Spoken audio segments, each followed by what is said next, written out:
para el congreso de la ISWOC, entonces hoy lo voy a intentar reemplazar, cosa que es muy difícil. De parte pues de Medicina Fetal, les agradecemos que estén acá y primero dos avisos parroquiales pequeños. Lo primero es que nuestra próxima reunión, que es programada para octubre, en la cual va a estar Mauricio Vasco, cae con la semana de receso escolar. Entonces, algunas personas lo han pedido y lo vamos a aplazar una semana más. Va a estar Mauricio Vasco hablando un tema, creo que algo como de escenarios críticos en obstetricia o algo así, pero les puedo pasar el tema después. Y el segundo tema, no menos importante, es que ya tenemos todo organizado para el evento anual de medicina fetal. Este año lo vamos a hacer de ultrasonido avanzado en ginecología de obstetricia. Este evento, este simposio lo vamos a hacer acá en Medellín, en el hotel, ya se me olvidó, el Hotel Novotel, el que queda en el Centro Comercial El Tesoro. Viene Fernando Viñals de Chile, que nos va a dar la mayoría de las conferencias. Viene el doctor Jorge Hammer de Argentina, que tiene mucha experiencia en diagnóstico prenatal. Y creemos que, como todos los años, este curso pues va a ser muy cotizado. Por el chat, Laura, la comunicadora de nosotros, les va a dejar como un link para inscripción. Igual les va a estar llegando un link en estos días porque vamos a tener como un cupo limitado, porque como el plan es que sea interactivo, vamos a recibir solamente 90 personas. Entonces, si alguien está interesado, para que le hagan difusión, etcétera. Bueno, Santiago Echeverry, que está acá con nosotros, es el invitado de hoy. Santiago es un médico radiólogo intervencionista. Él trabaja en el Pablo Tobón, trabaja en el Rosario con nosotros, trabaja también en las Américas, y nosotros siempre lo mantenemos en el celular de llamada número 1, porque es el que nos desembala de todos los sangrados, a veces posparto o poscesárea. Tener siempre de mejor amigo un radiólogo intervencionista es de verdad que lo mejor que hay, y contar con eso en cualquier servicio donde se atiende maternidad o donde se hace ginecología, de verdad que es para uno una alegría. Santiago tiene muchísima experiencia en esto. Él trabaja desde hace tiempos en el área general de radiología intervencionista, pero se ha dedicado mucho también al área de la embolización de uterinas, de miomas, etcétera. Hoy por hoy las mujeres quieren cambiar, y no todas quieren que los operen, no todas tienen indicación de operarlas, y las pacientes preguntan por radiofrecuencia de miomas, preguntan por embolización de miomas, y yo reconozco que soy pues que no tengo mucha idea cuando los pacientes me preguntan esto, y siempre la remito pues donde Santiago para que les dé la asesoría. Santiago en unos 25 minutos o 30 minutos va a darnos claramente su experiencia, las indicaciones, va a ser un tema pues práctico, y luego vamos a tener unos 5 o 10 minuticos de preguntas. Por lo tanto, Santiago, te damos la bienvenida. Si quieres compartir la pantalla para ver que todo esté funcionando. Y nada, bienvenido, Santiago. Hola, ¿qué Ánimo. más? ¿Cómo están? Muchas gracias. Déjame yo comparto acá. Se te oye claro y muy bien. ¿Me escuchan bien, cierto? Sí, Espérame, súper. Ujú. compartir pantalla. Ah, No, segundito. Dame un segundito que no, tranquilo, Santiago. Yo acá, no hago. mientras tanto, entonces les sigo diciendo que el curso va a ser ahí en el Novotel el 22 y 23 de noviembre, si no estoy mal. Por favor, Laura, ahorita mandas el link. Va a ser un viernes por la tarde y un sábado por la mañana. Y nada, creemos que va a ser pues un éxito como siempre. Ya en el chat tienen el link del simposio donde encuentran toda la información. Ok. Santi, ¿cómo vas con el Teams? ¿Embalado o bien? No, no, es que como nunca he compartido pantalla por acá, mi computador me está pidiendo autorización. A ver, Laura, ¿qué hacemos? Espérate un segundito.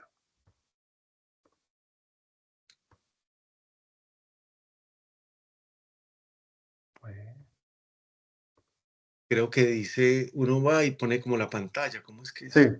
sí, no, sino Hay que una flechita que dice comparte y ahí le seleccionas toda tu pantalla.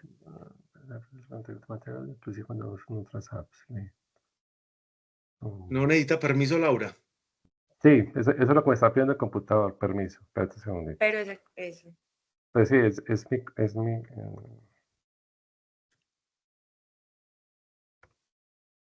Entonces, como un abrebocas antes de que Santiago por allá siga hablando, ¿alguno de ustedes ha mandado a embolizar pacientes con mioma? María Eugenia, que tiene tantos pacientes ginecológicos. María, vos, normalmente, ¿qué has mandado embolizar pacientes con miomas o qué crees? Me tengo que salir un segundito porque me Salite, dale, Santiago, reiniciar esto. Ya salite voy, tanto. No, ahí el experto es de Gustavo Calle. Yo no, puede ser. Gustavo es como de Gustavo. radiofrecuencia, pero y de embolización. Radiofrecuencia, embolización, no, tampoco. Yo tuve hace un par de años un caso por ahí que lo mandamos y que un mioma muy grande, una paciente de afuera. Janine, yo mandé una que compartí con el doctor. Todo iba muy bien, sí iba a ser. Desafortunadamente la prepagada, por el alto costo, no la quiso cubrir. Pero la paciente enfática en que no quería cirugía de ningún tipo, ni miomectomía ni histerectomía. Y desafortunadamente el costo alto impidió el proceso. Ya. ¿Y eso no lo cubren las prepagadas? Que creo que sí, no. Pues la paciente era de Colsanitas, que sabes que es especial en su trato, y no lo quiso hacer. Porque era una cosa lectiva, ¿no es cierto? Claro, claro. Santiago también trabaja mucho en la embolización de uterinas ahí en las hemorragias posparto. Listo, yo creo que ahora sí nos va a funcionar.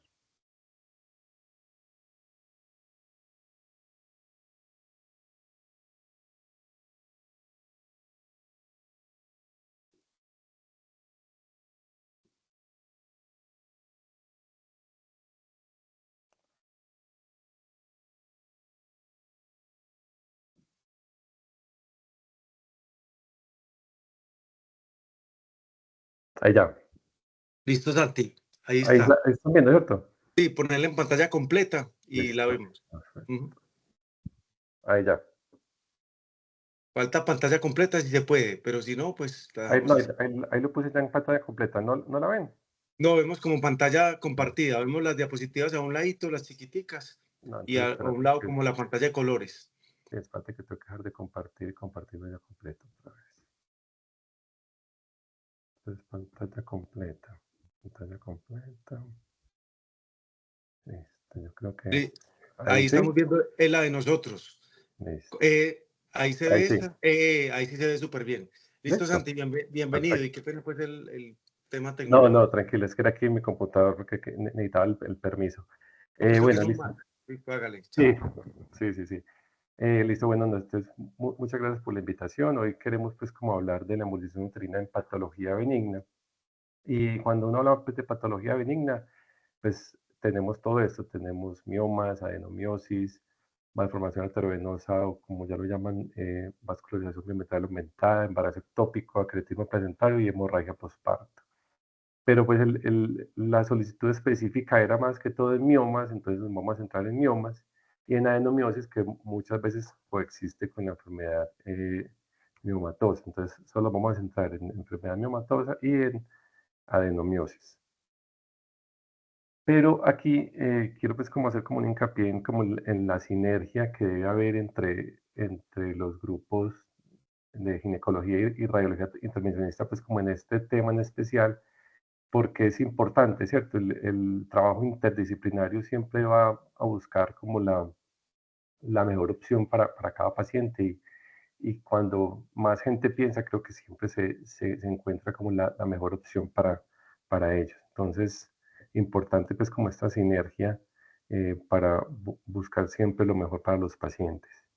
Entonces, vamos a ver un poquitico de historia, cuáles son las indicaciones según la evidencia actual, qué contraindicaciones tiene, cómo es el procedimiento, cómo lo hacemos, algo de fertilidad, que es un tema pues importante cuando hablamos de embolización uterina, qué resultados tenemos y cuáles son las posibles complicaciones que pueden haber con el procedimiento.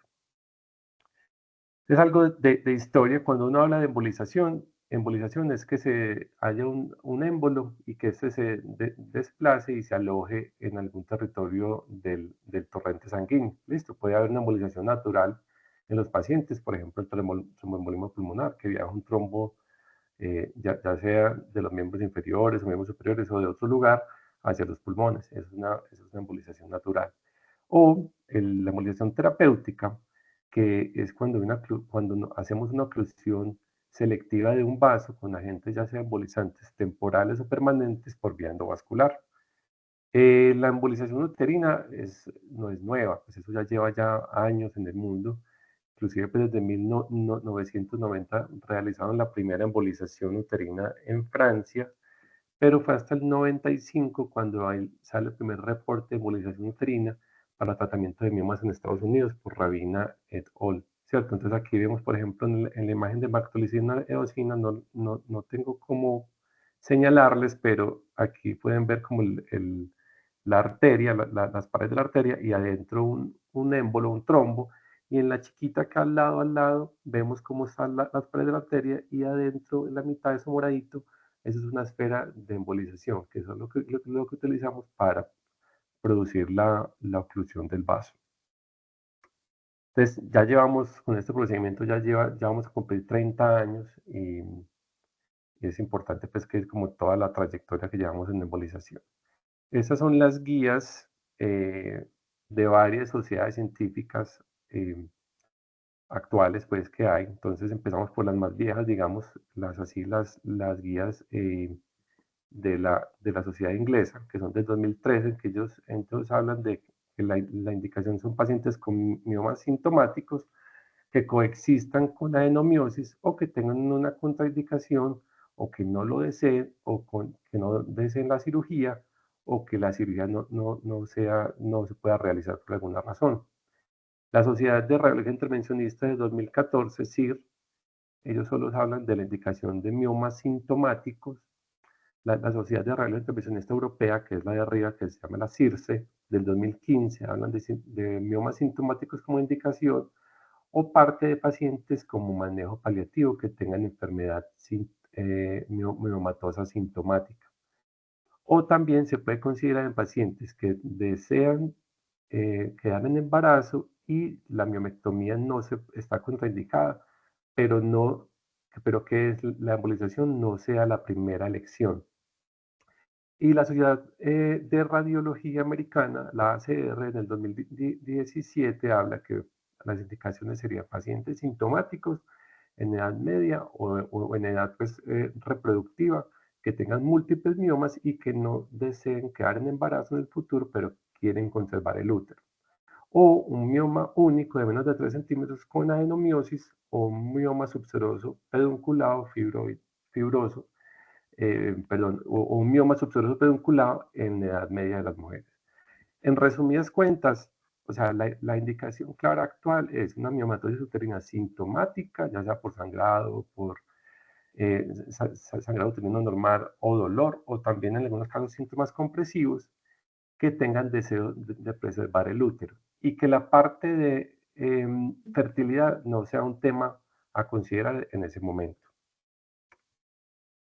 También la COC hasta el 2008 tenía una posición que no, digamos que no era que no va a aceptar, sino que no lo tenía como en consideración la embolización, pero en el 2008 cambia esta posición porque ya hay una evidencia científica más pesada y más suficiente, ya evidencia científica nivel A, para recomendar el procedimiento a mujeres que desean preservar el útero.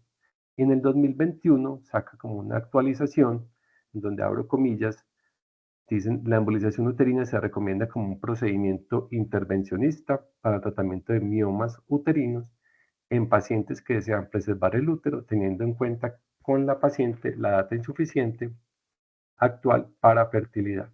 Entonces ya vemos cómo la Sociedad Americana de Obstetras y Ginecólogos, ya ellos incluso en su página en internet tienen un apartado explicando pues de la embolización uterina y de preguntas que pueden hacer los pacientes.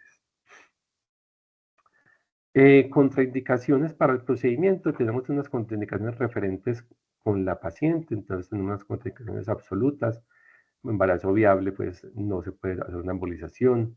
Pacientes que tengan infección activa pélvica o que tengan una malignidad ginecológica, en el caso tal que lo primero es tratar la malignidad ginecológica. Hay unos casos en que hay pacientes que tienen miomatosis uterina y que ya están en un contexto paliativo, en los pacientes sí podemos ofrecerlo, pero si de entrada es una malignidad ginecológica, debe ir a su tratamiento para el tumor.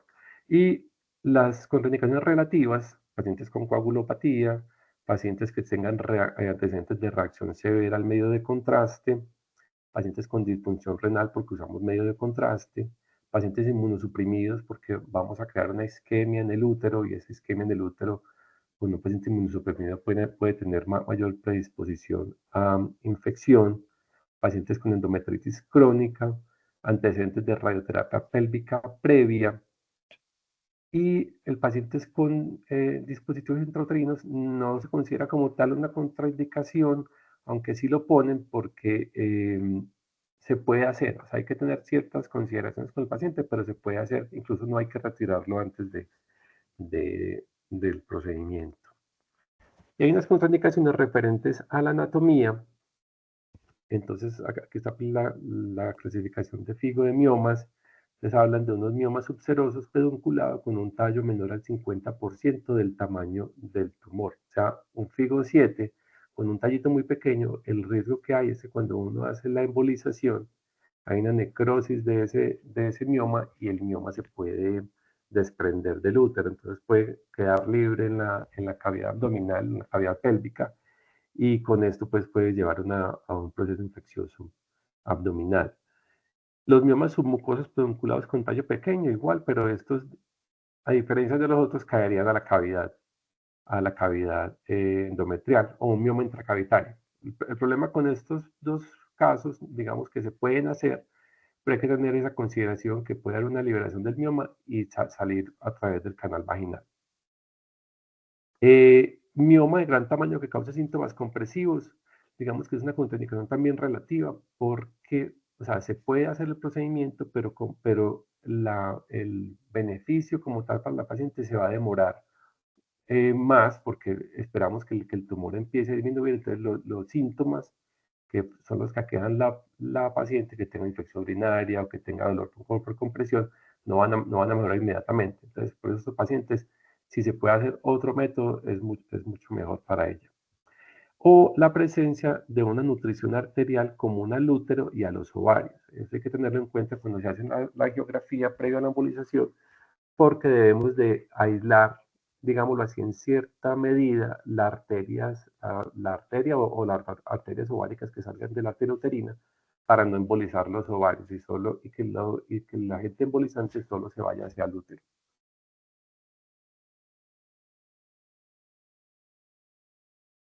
Listo. ¿Qué tenemos o qué solicitamos antes de realizar una embolización uterina? Entonces, casi todos los pacientes llegan con una ecografía, creo que es el examen pues que más asequible que tienen las pacientes. Sin embargo, pues es un examen todavía pues operador dependiente y en algunos casos digamos que no puede como llegar a diferenciar toda la anatomía en casos digamos completos. Entonces, casi siempre mandamos una resonancia magnética contrastada. Listo, eso nos va a dar una anatomía más detallada de los miomas o del mioma, como en este caso, eso es una secuencia coronal de una resonancia magnética en T2, donde vemos un mioma, pues tenemos el útero con varios miomas miometriales y vemos un mioma pedunculado con un cuello que es mucho menor del 50% del tamaño del mioma. Entonces, esos son los miomas que les hablaba ahorita, que cuando uno los emboliza, hay el riesgo, no todos, pero hay el riesgo que se desprende y caiga la cavidad. ¿Listo? También con la resonancia podemos predecir si la embolización le va a funcionar más o no a una paciente. Entonces, por ejemplo, si los miomas son hiperintensos en estas secuencias de T2, tienen mejor respuesta porque cuando esos miomas se comportan así en esas secuencias, hablan que son miomas que son más fibrosos. Listo, entonces son más fibrosos, entonces ellos digamos, que tienen una mayor vascularización y va a tener mayor necrosis. Cuando son hiperintensos en T1, por ejemplo, es una secuencia diferente a esta, tenemos peor respuesta porque cuando hay algo hiperintenso en el T1, eso habla que hay más necrosis, entonces no va a haber tanta, digamos, no va a haber tanta efectividad de la embolización. Y aquellos miomas que tengan realce mayor al miometrio también tienen mejor respuesta, porque si tiene más realce es porque tiene mayor vascularización. Y también es importante la resonancia para algunos casos específicos en cuando hay hallazgos sospechosos de una malignidad de bajo grado. Por ejemplo, en este caso vemos un útero aumentado de tamaño con una lesión irregular, heterogénea, que está pues como rodeando, no, pues como que tiene todo el útero rodeado, que puede ser una lesión de bajo grado, entre comillas, pues entre paréntesis, un levemasarcoma. Entonces aquí tenemos que como abrir los ojos y vengan, esto no es para embolizar, esto hagámosle otro, vaya donde su ginecólogo, mire a ver si esto es algo diferente, y cuando ya tengamos como el diagnóstico, miramos si se puede embolizar o no, ¿cierto? Pero en principio, pues estos pacientes siguen primero su tratamiento para, para su patología de base. ¿Cómo es el procedimiento? Entonces el procedimiento puede ser un procedimiento completamente ambulatorio, en muchas partes del mundo ya se hace completamente ambulatorio, o como yo pues digamos como lo hacemos, yo creo que la mayoría son pacientes que las dejamos en el hospital de un día para otro.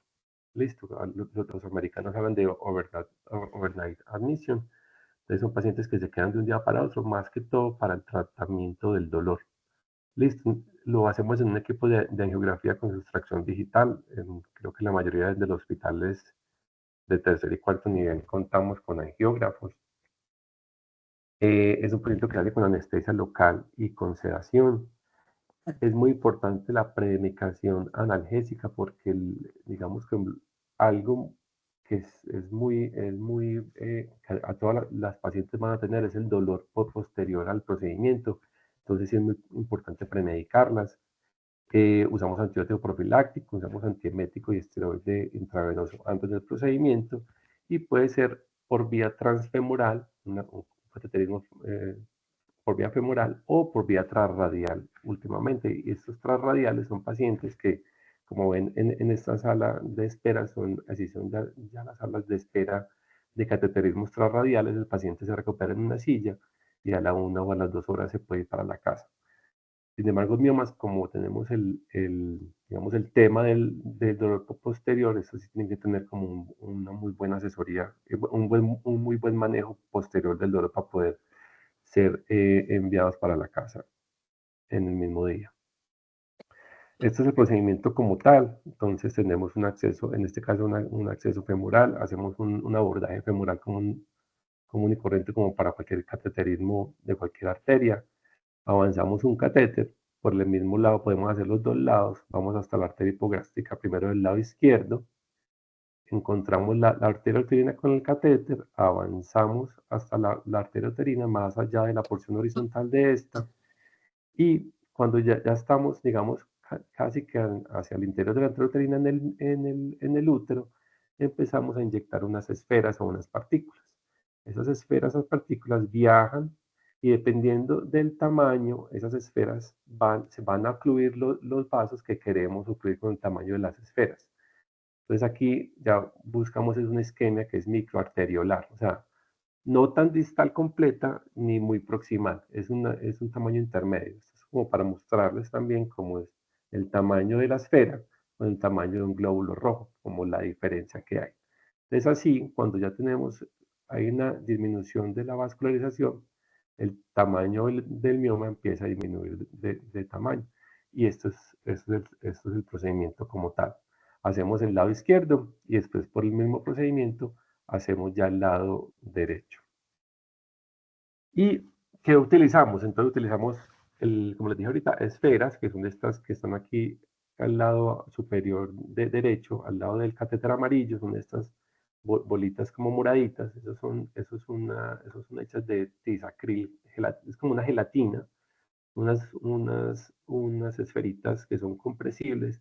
La ventaja de esas esferas es que son muy bien, o sea, su forma es perfecta, entonces ellas viajan y se acomodan perfectamente en el vaso, y incluso se pueden como comprimir e ir avanzando un poquito más. dependiendo del tamaño que vengan las esferas. Las esferas pueden venir de 100, de 200, 300 micras. Y al lado tenemos las partículas. Las partículas, digamos que es como la primera generación de estos agentes embolizantes. Como ven ahí, lo que está en la jeringuita sola, son como unos copitos de nieve muy chiquitos. Entonces ellos, digamos, viajan, pero no viajan tan distal como las esferas. Estas es como la primera generación, son mucho más baratas que las esferas y aún las utilizamos. Pues no es que no las tengamos todavía. También podemos utilizar otros agentes en diferentes escenarios. Aquí abajo al lado izquierdo está el cianoacrilato, que es pega loca, eso lo utilizamos en embolización en otros territorios, pues también se puede utilizar en el útero. Lo que está en la mitad es Gelfoam, que es el Gelfoam quirúrgico, nosotros lo cortamos, lo hacemos como una pasta con medio de contraste y con solución salina, y también se puede utilizar. Sin embargo, el Gelfoam es un agente embolizante temporal. Entonces, hay gente que lo utiliza como ya al final, como para terminar de ocluir la arteria. Y en algunos casos, cuando necesitamos, digamos, aislar, por ejemplo, las arterias ováricas y nacen directamente de la arteria uterina, utilizamos coils. Entonces, le ponemos un coil a la arteria ovárica, entonces ya las esferas o las partículas no se nos van a ir hacia el ovario, sino que se nos van hacia el útero. Es muy importante tener en cuenta la anatomía de las pacientes cuando hacemos la angiografía, aunque tenemos la ventaja que la anatomía de la arteria hipogástrica prevalece hasta en el 80-90% de ellas. Entonces tenemos este tipo A, en donde la arteria uterina emerge del tronco anterior. Listo, pero también tenemos otras variantes que eso lo tenemos que tener en cuenta al momento de hacer el estudio, porque es importante pues, encontrar pues, la arteria uterina. Este es el procedimiento como tal. Entonces, aquí tenemos un acceso femoral. Tenemos el acceso femoral, estamos entrando, hacemos siempre primero digamos, una ortograma para ver todo el eje, ambos ejes ilíacos. Cuando tenemos ambos ejes ilíacos ya identificados, miramos las hipogástricas y miramos las arterias uterinas. Aquí buscamos que no haya aferencia de otro lado, por ejemplo, una rama de la aorta, una rama de la ilíaca que esté por alguna razón nutriendo el útero, que es extremadamente raro, o variantes anatómicas de las hipogástricas. Luego de hacer esto, hacemos la arteriografía de la arteria hipogástrica del lado izquierdo y con un catéter mucho más pequeño para evitar vasospasmo de la arteria. Este es el catéter que va acá del lado. Ya llevamos el microcatéter hasta más allá de la porción horizontal de la arteria uterina. Cuando ya estamos en este punto, empezamos a inyectar las esferas, perdón que se me adelantó, empezamos a inyectar las esferas hasta que haya una oclusión más o menos así. Comparen el lado izquierdo con el lado derecho, que vemos que ya esa perfusión uterina ya no se ve. Y después, por el mismo acceso, nos devolvemos y hacemos la arteriografía igualmente con el microcatéter por toda la arteria uterina. Vean acá como hay un gran mioma que está pues nutriéndose preferentemente por la arteria uterina. Y después de esto procedemos a embolizar y vean que ya la perfusión uterina ya no está presente. Casi siempre lo importante es avanzar más allá de la porción horizontal para dejar las arterias cervicovaginales permeables. Algo muy importante con este procedimiento es el dolor, y esto siempre hay que explicárselo muy bien a los pacientes antes de hacerlo, porque o sea, empezamos el procedimiento muy tranquilos, todos sonrientes, todos felices, y más o menos a las 2 horas están llorando del dolor. Entonces, es demasiado importante comentarles de esto. Hay que tener en cuenta también los umbrales de cada paciente. Hay unos que les duele, pero pues es un dolor 4 o 5, pero hay otros que puede ser el peor dolor de su vida. Sin embargo, ahora estamos utilizando estos equipos en la ciudad que implantan las bombas analgésicas por 3 o 5 días. Y las empezamos y se lo instalan más o menos 2 o 3 horas desde antes del procedimiento, y con esto nos ha ido muy bien. ¿Y esto es por qué? Porque producimos una isquemia del útero y esto libera lactato y adenosina, produciendo así el dolor. El dolor puede ser tan severo y tipo cólico de 2 o 3 horas, luego del procedimiento con un pico más o menos a las 8 o 12 horas. Entonces, como les expliqué, usamos esa bomba analgésica con más AINES orales desde antes del procedimiento. Podemos hacer también durante el procedimiento un bloqueo del nervio hipogástrico superior y también usar lidocaína intraarterial. Este bloqueo lo hacemos por fluoroscopia y uno por fluoroscopia busca el cuerpo vertebral de L5 y lo lleva una agujita hasta el borde anterior, antero inferior, y ahí le inyecta anestésico. ¿Qué cuidados posteriores debemos de tener o debe tener el paciente después de la embolización? No tener relaciones sexuales durante un mes, ni uso de tampones ni duchas vaginales durante un mes. Debe haber un retorno gradual de la actividad luego de 3 días.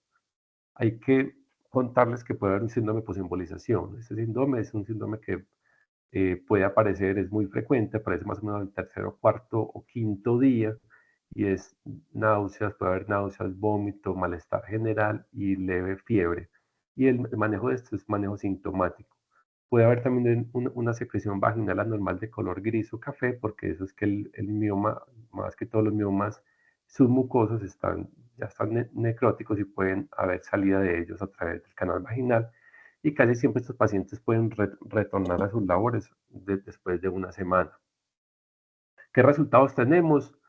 Más o menos 50-60% de reducción de tamaño de los miomas, más o menos el 40-50% de reducción del tamaño del útero, 90% de reducción de la sintomatología por compresión extrínseca y 90% de eliminación del sangrado uterino. Y 75% de eliminación de los síntomas. Y no hay una diferencia significativa según la localización de los miomas. Aunque se ha dicho que los miomas cervicales y los miomas más anteriores del útero, porque que pueden tener mayor colaterales arteriales, pueden volver a reproducirse, pero no hay diferencia significativa. Comparándola con la miomectomía, hay varios trials, el FUME y el EMI trial. Entonces, cuando lo comparan, ven que hay una igual calidad de vida y la embolización puede tener menor estancia hospitalaria. Como les comenté, puede ser un procedimiento completamente ambulatorio o un procedimiento de una noche en el hospital y menor tasa de complicaciones. Y el EMI trial, lo que fue un estudio que lo compraron a 10 años, en donde concluyen que la embolización puede ser una alternativa en pacientes que quieren preservar el útero, pero pueden tener mayores tasas de reintervención comparado con la miomectomía a 5 años, 14% versus 4% de la miomectomía, y esto puede ser porque aparezcan nuevos miomas o porque haya nuevamente crecimiento de los miomas que el paciente tenía. Y el FEM Trial fue uno que se hizo en Inglaterra, fueron 256 pacientes, se aleatorizaron miomectomía o embolización, y aquí tuvieron varios endpoints. El primero fue la calidad de vida, en los cuales hubo una mejoría de la calidad de vida en ambos grupos, sin embargo, con una mejor calidad de vida en el grupo de miomectomía. Aunque hubo una mayor estancia hospitalaria en el grupo de miomectomía y hubo mayores tasas de embarazo posteriores en el grupo de embolización, 8% versus 4%. Con respecto a la fertilidad, eso es importante aclararlo con las pacientes cuando uno habla con ellas antes del procedimiento, porque, digamos, cuando salió este procedimiento, el boom era que era un procedimiento para asegurar fertilidad, pero se ha visto pues que esto no es del todo así, ¿cierto? Porque hay una disminución del aporte arterial al endometrio, hay una distorsión también de la cavidad uterina porque un mioma de un tamaño considerable se infarta y esto puede alterar la cavidad, y también puede haber una disminución de la función ovárica en ciertos pacientes que haya una embolización, digamos, no selectiva de los ovarios.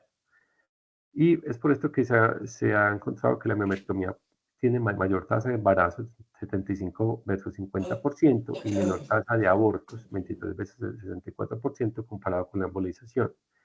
Y así, es por eso que la miomectomía, digamos, hasta hoy se prefiere como la primera opción en pacientes que tengan un deseo de fertilidad, sin decirles que no pueden caer en embarazo después de la embolización. El chance siempre, el riesgo, no, el chance de caer en embarazo después de la embolización siempre va a estar. Y siempre lo hay. Tenemos pacientes que han quedado en embarazo después de embolizarlas. Complicaciones, entonces embolización no target, o sea, que las esferas en vez del útero se vayan para otras partes, por mala técnica, comunicaciones arteriales inadvertidas que no veamos, etcétera. Que se puede embolizar vejiga, colon, miembros inferiores. Con algunos pacientes pueden tener comunicaciones con arterias de las pélvicas y esas con los miembros inferiores, etcétera.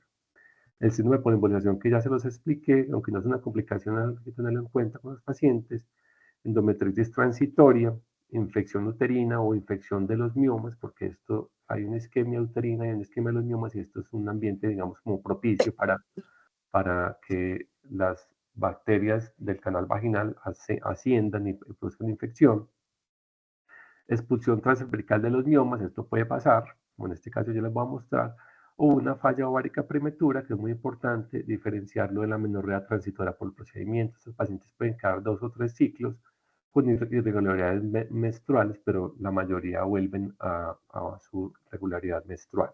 En esta paciente, es una paciente real, pues tenía este gran mioma, como este gran mioma que ven acá, que el que está medido, y tuvo un infarto completo del mioma y tuvo una salida completa del mioma a través del canal. ¿Cómo hacemos el seguimiento? Es básicamente clínico. Listo, el seguimiento es clínico, y aquí también es muy importante pues como la colaboración como con los ginecólogos, listo.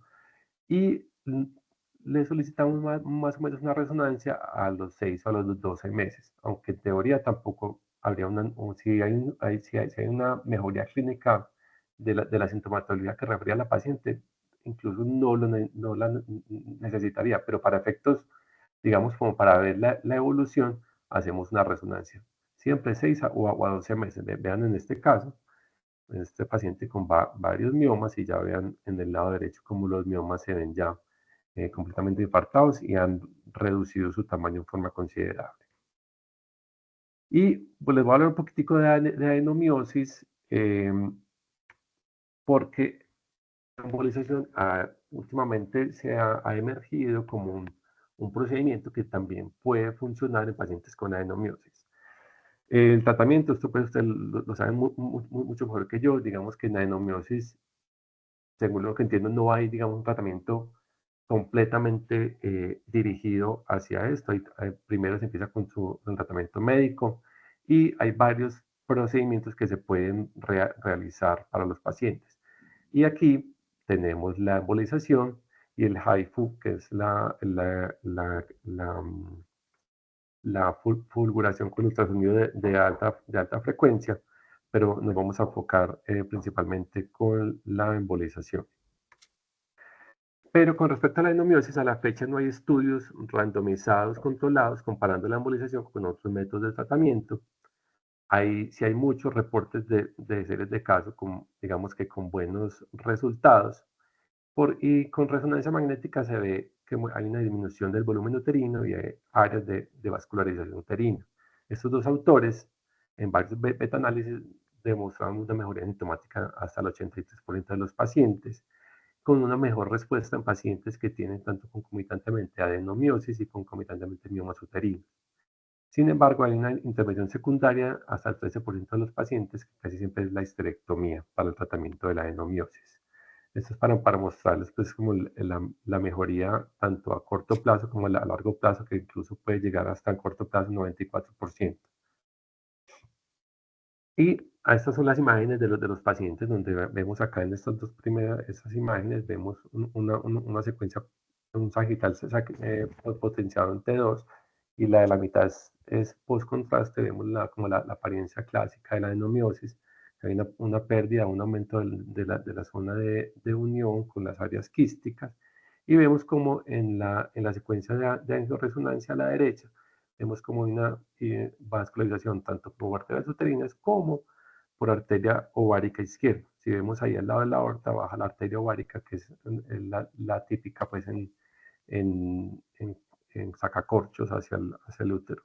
Es muy importante tener esto en cuenta, porque si vamos a embolizar a una paciente con adenomiosis, hay que buscar las arterias ováricas también.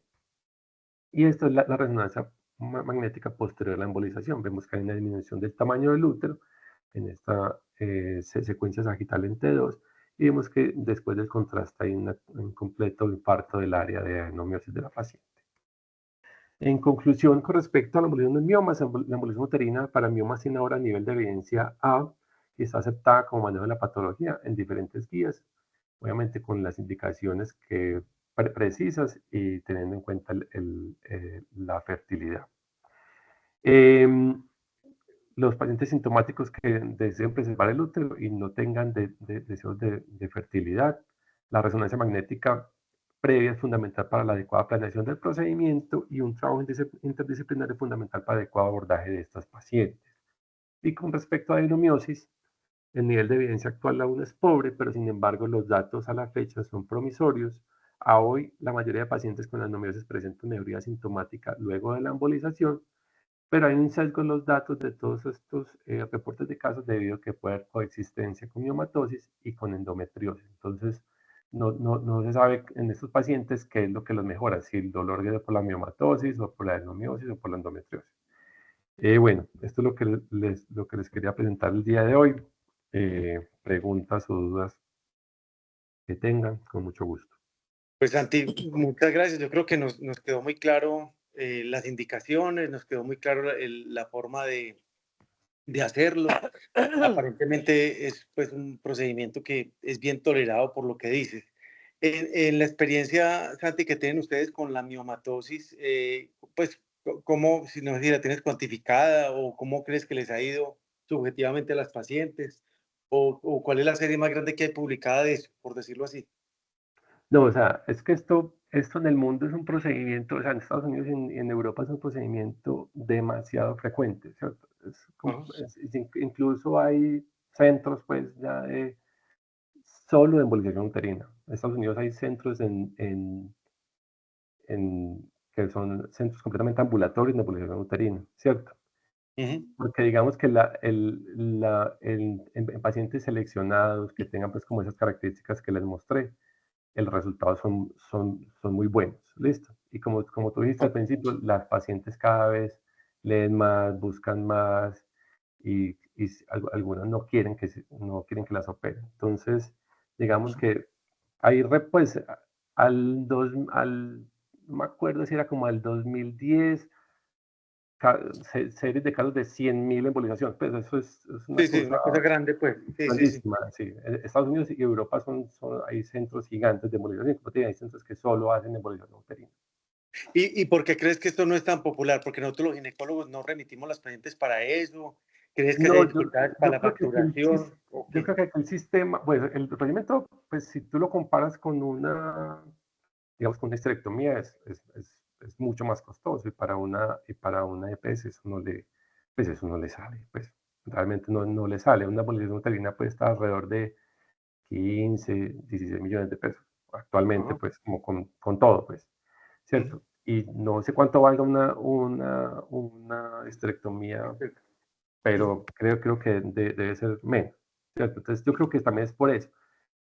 Creo que también falta como información, ¿cierto? Pero yo creo que las pacientes cada vez, como tú dijiste, van buscando más, van leyendo más y puede que lo vayamos haciendo más, ¿cierto? Sí. De hecho, aquí no es el procedimiento que más hacemos, no lo hacemos, pero muchas de las pacientes que llegan han llegado como por sus propios métodos, ¿cierto? ¿Está mala toda? Por su propia investigación y buscan otra opción. Lo importante es como escoger muy bien las pacientes, ¿cierto? Porque siempre es un procedimiento, aunque es un procedimiento mínimamente invasivo, es un procedimiento invasivo, ¿cierto? Y puede tener sus complicaciones también. Se estaba levantando la mano, Oscar, ¿no, o no? Me equivoqué. No, Quique. Sí, vamos a ver. Bueno, no sé si alguien tiene alguna pregunta, simplemente abre el micrófono y le hace la pregunta a Santiago, o si no... Hay algo importante que les quería decir que dijiste ahorita, que cómo se mandaba eso. Yo creo que eso, lo más importante no es mandarlo, sino si tú crees que una paciente se puede beneficiar, es mandar una consulta con nosotros, porque esto es de sentarse con la paciente y explicarle muy bien explicarle que le puede doler mucho, explicarle que le puede salir, digamos, como un sangrado vaginal anormal los primeros días, pero hay que explicarle un montón de cosas. Entonces, eso es como lo más importante, es revisar a la paciente por consulta y explicarle, y si está de acuerdo, mirar también muy bien lo de la fertilidad, que no tenga eso en mente, porque muchos pacientes nuestros que hemos embolizado han quedado en embarazo, pero puede haber la posibilidad de que no, ¿cierto? Entonces, es muy importante eso. Bueno, Santiago, yo creo que entonces nos queda muy claro, 1, las indicaciones, 2, que se puede hacer, 3, pues que su grupo también ha demostrado pues una experticia en este procedimiento, y 4, que yo creo que es importante, como en cualquier cirugía, analizar pros y contras y riesgos y beneficios con los pacientes y seleccionar el paciente adecuado. Sí, yo creo que para mí particularmente, y creo que para todos los que estuvimos acá presentes, nos queda como muy claro. Si hay alguna última pregunta, y si no, vamos como por concluida la reunión. Les recuerdo entonces que el 22 y 23 de noviembre va a ser nuestro curso de medicina fetal. Viene el doctor Fernando Viñas de Chile, el doctor Jorge James de Argentina, y pues trataremos de darle la mejor hospitalidad a todos los que vengan, como siempre. El cupo es limitado para que se inscriban. Y nuestra próxima reunión será a mediados de octubre, les mandaremos la fecha exactamente. Santi, Quique, una pregunta. Sí, dale, Cheche, dale. Santiago, qué pena. No sé si lo dijiste ahora porque venía manejando, pero en la técnica para embolizar un lado o el otro, o un mioma, dependiendo de la ubicación, si yo tengo un mioma fúndico en la mitad, ¿qué lado escojo? ¿Cómo eligen ustedes por dónde entrar? Sí, no. Siempre se deben embolizar las dos uterinas, siempre, ¿cierto? Si uno no emboliza las dos, digamos que quedó incompleto el procedimiento. Hay que embolizar las dos uterinas, porque si tú embolizas un lado, el otro lado te puede llenar completamente el útero en forma inmediata, entonces no vas a tener un tratamiento efectivo. Siempre embolizamos, así no sea fúndico, cervical, subsero, siempre embolizamos las dos uterinas. O sea, las uterinas se embolizan desde... Luego casi que para quitar la irrigación a todo el útero. Exacto. Nosotros avanzamos el microcatéter, avanzamos después de la rama, de la porción horizontal, pasando las ramas cervicovaginales, y de ahí hacia adelante embolizamos. O sea, no es que entremos a cada mioma y lo vamos embolizando, no. Porque de hecho, pues ya de ahí para adelante las arterias son demasiado pequeñas y ya los microcatéteres no avanzan tanto. Pero esa es la técnica, se emboliza de ahí hacia adelante. Y siempre bilateral. Muchas gracias. Listo. Bueno, si no hay más preguntas, Santi, muchísimas gracias a todos. Muchas gracias por estar acá con nosotros, y los esperamos en octubre y en noviembre en nuestro congreso. Hasta luego. Muchas gracias por todo. Santi, gracias por todo. Listo. Dale, chao.